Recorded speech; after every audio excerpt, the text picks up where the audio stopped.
일본 부동산 버블과 한국 부동산 버블, 내 집 마련 언제 하지 시작해 보도록 하겠습니다. 일본 부동산 버블 거품 형성 과정을 한번 보시겠습니다. 일본 도쿄의 부동산 거품과 정부의 대책이라는 자료인데 보시면은 이 83년, 즉 정확하게는 86년부터 급속하게 부동산이 상승하기 시작했죠. 86년부터 약 5년, 83년부터 치자면 한 8년 정도 부동산 가격이 상승했습니다. 이 상승폭 같은 경우는 이 83년을 토대로 봤을 때 흔히 말하는 아파트 있죠. 아파트 같은 경우는 100%에서 250%가 됐어요. 즉 2.5배 가격이 됐다는 건데 10억짜리 아파트가 25억이 된 거죠. 예. 지금 이제 10억짜리 아파트가 25억이 된 거, 서울 아파트 가격이 13년에서 21년까지 오른 거와 단지마다 다르겠지만 유사하지 않나요? 예, 그 정도 상승 폭이었고 그 후에 약 20년에 걸쳐서 정확하게 여기 자료는 14년이지만 14년 동안 원래 가격으로 다시 떨어졌습니다. 상승 전 가격으로. 그리고 이 이후에도 여기 자료에는 없지만 여기부터 최소 10년 정도는 더 떨어졌고요. 그래서 잃어버린 20년이다. 잃어버린 10년이다. 거기서 잃어버린 30년까지다라는 말까지 나오기 시작했죠. 여기서 보시면은 이 91년도에 버블이 붕괴하기 전에 본격적으로 이 87년부터 급상승을 한번 하게 되는데 이때를 한번 보시겠습니다. 기준금리를 보시면은 기준금리가 지속적으로 낮아지기 시작하다가 이 86년, 87년 이때 이제 급속하게 상승했죠. 이때 어떻게 됐죠? 기준금리를 확 낮춰버립니다. 언제나 비슷하죠. 코로나로 인해서 유동성을 피기 시작한 19년이랑 비슷하죠. 그리고 거의 제로금리 수준을 유지했었죠. 0.5% 정도를. 그래서 그 정도는 아니에요, 사실. 요 한 2.2% 초반 정도를 유지를 하다가 요 금리를 어떻게 했어요? 이 88년, 89년부터 해서 다시 급속하게 올리기 시작하죠. 이게 언제나 비슷해요, 지금. 작년부터 금리를 올리기 시작한 때랑 비슷하죠. 예. 이렇게 하다가 금리를 일정 수준 이상까지 올려버리니까 이 91년도부터 어떻게 됐습니까? 집값이 붕괴를 하기 시작했죠. 그렇죠? 그래서 이 집값이 붕괴하는 걸 보고서 기준금리를 그 뒤에 다시 낮춰도 소용이 없었어요. 왜냐면은 집값이라는 큰 배가 하락 추세로 심리가 꺾인 이상 그 이후에 기준금리를 낮춰도 집값이 방향성을 트지 못한 거죠. 지속적으로 하락을 했던 거죠. 이렇게 보시면 되겠고 기준금리가 일본의 버블 형성과 그리고 버블의 붕괴에 지대한 영향을 끼쳤다. 이렇게 볼 수 있습니다.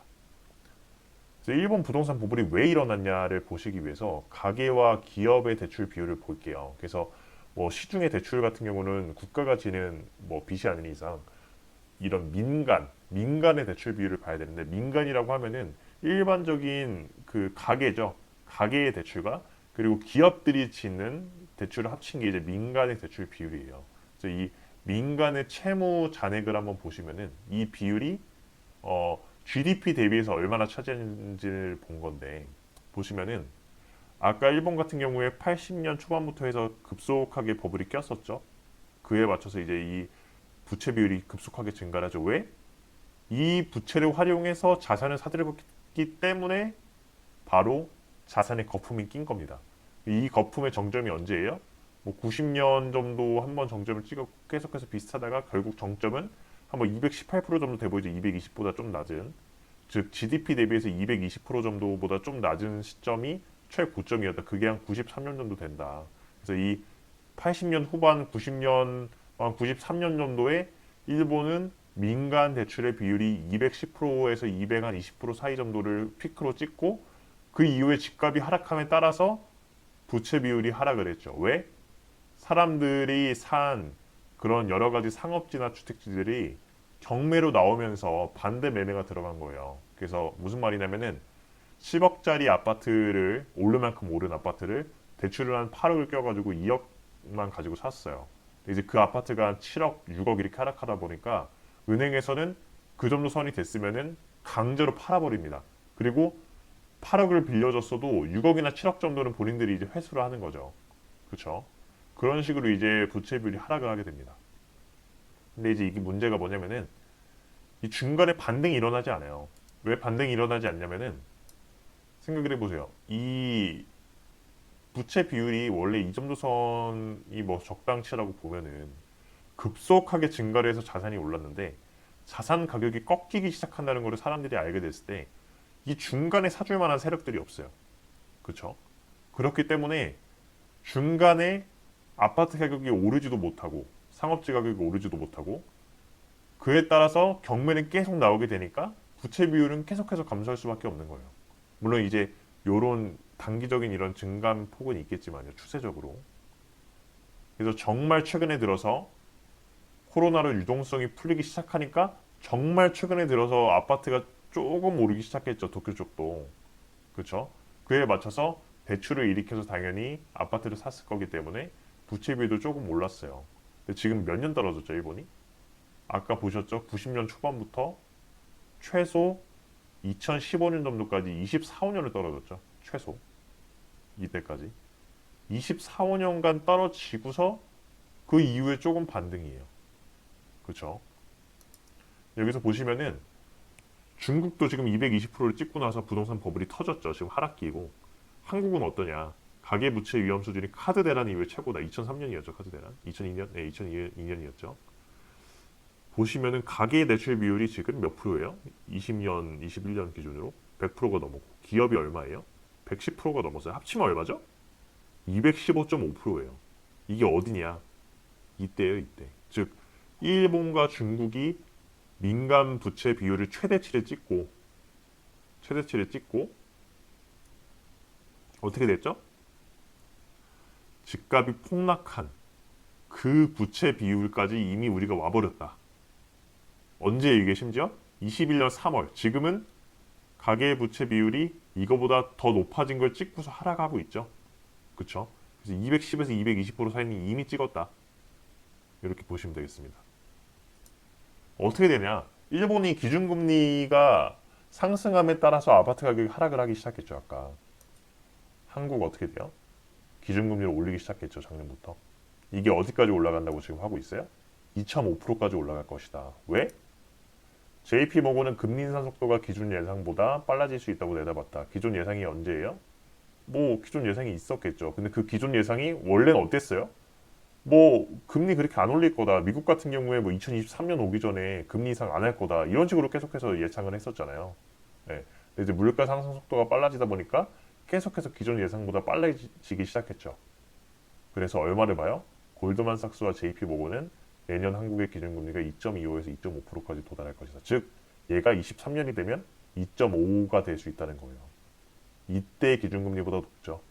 이때 어떻게 됐었죠? 1.75로 올리고 1.75로 올리고 나서 서울 아파트 가격이 10에서 20% 빠졌어요. 지역과 평수에 따라 다르지만. 근데 1.75도 아니라 얼마예요? 1.75도 아니라 2.5까지 올라갈 수 있다. 바닥금리보다 5배가 높죠. 그래서 지금 현재 보면 22년 1월에 주담대금리는 3.85%로 13년 이후에 가장 높고 일반 신용대출 금리도 5.28%로 14년 이후에 가장 높아요. 근데 여기서 1.25가 더 올라가요. 그럼 주담대 금리는 최소 5%가 넘고 신용대출 금리도 6%를 넘어가겠죠. 여기서 어떻게 됐어요? 코스피 같은 경우에는 이때 3,200 넘고 무슨 말 했어요? 뭐 4,000피 간다. 뭐 계속해서 주식시장은 오를 거다. 별의별 전문가들이 다 얘기를 했죠. 근데 지금 어떻게 돼요? 9개월째 등락을 하면서 대세 하락장에 진입했죠. 그쵸? 2,600대. 나스닥도 어때요? 지금 이거 뭐 13,000인데 며칠 전에 캡처한 거라서 지금 12,000대까지 진입을 했었죠. 계속해서 하락장입니다. 즉 대출로 올라간 자산은 폭락하고 있다. 세계의 한국 아파트를 어떻게 바라봤어요? 영국의 이코노미스트라는 곳에서 한국무역신문에서 이제 번역한 기사인데 한국 경제는 자산 거품 붕괴 직전의 일본과 비슷하다. 비슷하잖아요? 아까 보셨죠? 가계대출, 민간대출, 기업대출 다 합친 대출로 일으켜서 8년 정도 집값이 급상승했는데 그게 기준금리가 상승하면서 버블이 꺼지는데 지금 한국도 똑같이 기준금리를 상승시키다 보니까 지금 수도권 아파트가 4, 5달째 하락세이죠. 여기 한국에서 비싼 집값이 대선에서 주요 이슈가 됐고 토지 가치가 2013년 GDP 대비 4배에서 지금 얼마예요? 5배로 뛰었다. 일본의 문제가 정점에 도달했을 때, 즉 버블 정점일 때가 5.4배였다. 거의 유사하죠. 그리고 한국의 개인과 기업의 정신없는 속도로 한국의 개인과 기업은 정신없는 속도로 대출을 늘려서 가계부채는 작년 9월 기준 GDP 대비 107%다. 가계부채가 107%고 여기에 기업 부채를 더하면은 200%가 넘어가요. 215.5%였죠. 아까 보셨듯이 작년 기준으로. 그래서 일본은 80년대다. 그게 무슨 말이에요? 버블이다.